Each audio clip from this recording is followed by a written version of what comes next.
Hello friends, welcome to SSD Educational Classes and I am your friend Kashish Mehra. Today's our topic is Gunnar Myrdal theory of circular causation. This theory is developed by Gunnar Myrdal in the year 1956. The idea behind it is that a change in one form of an institution will lead to the change in other institution. According to Gunnar Myrdal, इनका मानना ऐसा था कि अगर हम एक institution में change लाते हैं या एक इंस्टीट्यूशन में कोई भी चेंज होता है तो उसकी वजह से अदर इंस्टीट्यूशन में भी चेंज आएगा. According to him, some countries are rich and many countries are poor. कुछ कंट्रियां रिच हैं जहां पे डेवलप्ड रिसोर्सेज है, सब कैपिटल है, और बाकी कंट्रियां, बहुत सारी ऐसी कंट्रीज हैं जो पुअर है. Rich country grow while poor country remain in the same state. क्योंकि रिच कंट्री में कैपिटल इंक्रीज होता है, कैपिटल फॉर्मेशन करना आसान होता है, इसलिए रिच कंट्री लगातार अपने कंट्री में कैपिटल फॉर्म कर लेते हैं और वो आगे बढ़ते रहते हैं. और पुअर कंट्री जो है वो उसी स्टेट में रहते हैं क्योंकि इनके पास इतना कैपिटल नहीं होता. The third point says that difference between rich and poor is increasing. क्योंकि रिच और रिच होता जाता है और पुअर होता जाता है, इसलिए इन दोनों की ही कंट्री में जो गैप है वो लगातार बढ़ता ही जा रहा है. आइए देखते हैं. In this theory two things are explain. दो इफेक्ट्स दिखाए गए हैं, एक है बैकवॉश इफेक्ट और एक है स्प्रेड इफेक्ट. तो सबसे पहले देखते हैं बैकवॉश इफेक्ट क्या होता है. It is unfavourable effect as one region grow other region will be in unfavourable condition. Backwash effect क्या होता है कि अगर हमारी कंट्री में से अगर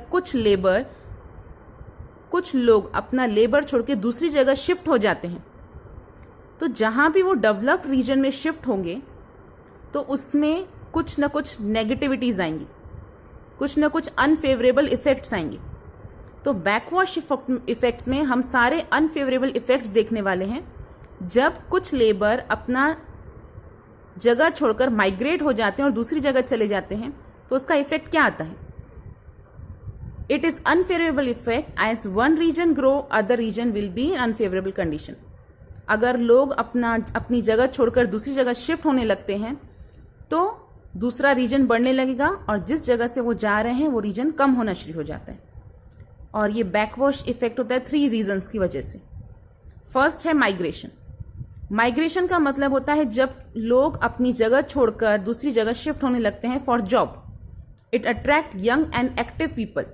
अधिकतर यंग और एक्टिव पीपल एग्रीकल्चर सेक्टर या बैकवर्ड एरियाज को छोड़कर वो इंडस्ट्रियल या डेवलप्ड एरिया की तरफ आगे जाने लगते हैं. Second, labour migrate toward the developed region. अधिकतर जहां के जितने भी लेबर्स हैं वो डेवलप्ड रीजन की तरफ माइग्रेट होना शुरू हो जाते हैं. Third point, it will favour developing region. अगर सभी लोग ऐसे माइग्रेट होने लगेंगे तो डेवलपिंग रीजन बढ़ने लगेगा, वो उनके लिए फेवरेबल कंडीशन है.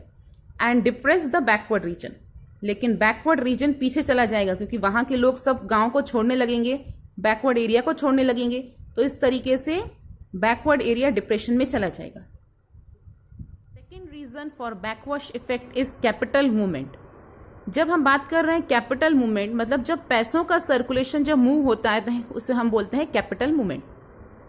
First point is says that in developed region demand increases. क्योंकि हमारा जो रीजन है वो फुल्ली डेवलप्ड है, जहां फुल्ली डेवलपमेंट होगा तो वहां डिमांड भी इंक्रीज होगी.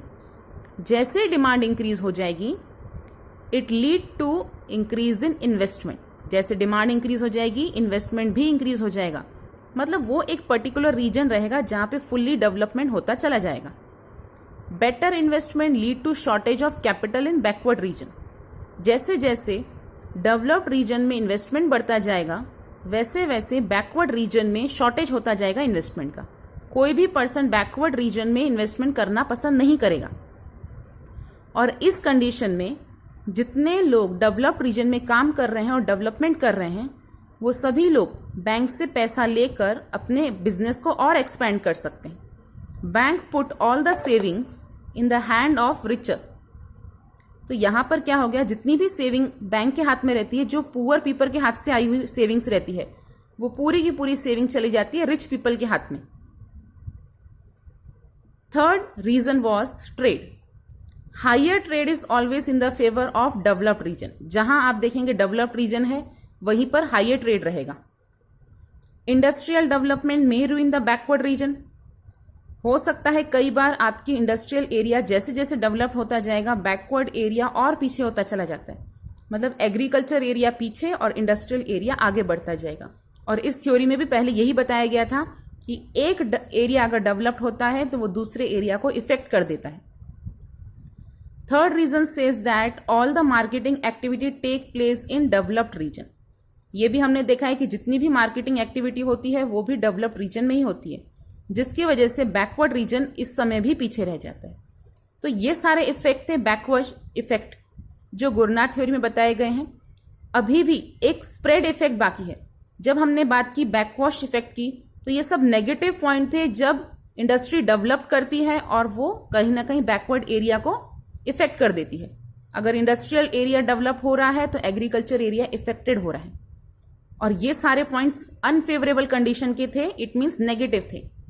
इसके बाद हम पढ़ने वाले स्प्रेड इफेक्ट, जिसमें हम पॉजिटिव वे देखेंगे कि इससे अगर एक एरिया डेवलप होता है तो पॉजिटिव थिंकिंग्स क्या होती है। आइए फ्रेंड्स देखते हैं क्या होता है स्प्रेड इफेक्ट। जहां पर बैकवॉश इफेक्ट ने हमें अनफेवरेबल कंडीशन के बारे में बताया, वहीं पर स्प्रेड इफेक्ट हमें गुड्स इफेक्ट के बारे में बताएगा, मतलब फेवरेबल इफेक्ट के बारे में बताएगा।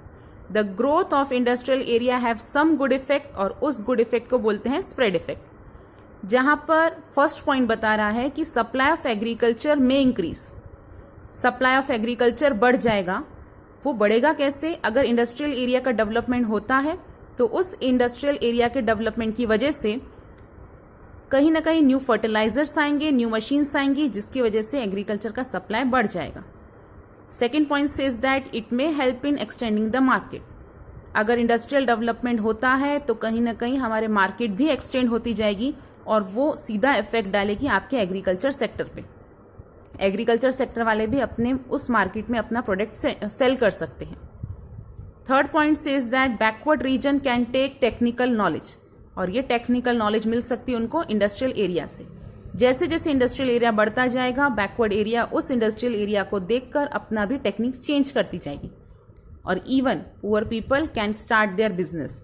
इस न्यू टेक्निक से पुअर पीपल भी अपना बिजनेस स्टार्ट कर सकता है, और जहां पुअर पीपल अपना बिजनेस स्टार्ट करेगा बैकवर्ड एरिया भी कहीं ना कहीं डेवलप होना शुरू हो जाएगा। तो ये थे स्प्रेड इफेक्ट। होप है फ्रेंड्स आपको हमारा वीडियो पसंद आया होगा। अगर आपको हमारा वीडियो पसंद आया है तो इसे लाइक कीजिए, चैनल को सब्सक्राइब कीजिए और शेयर कीजिए। Thank you.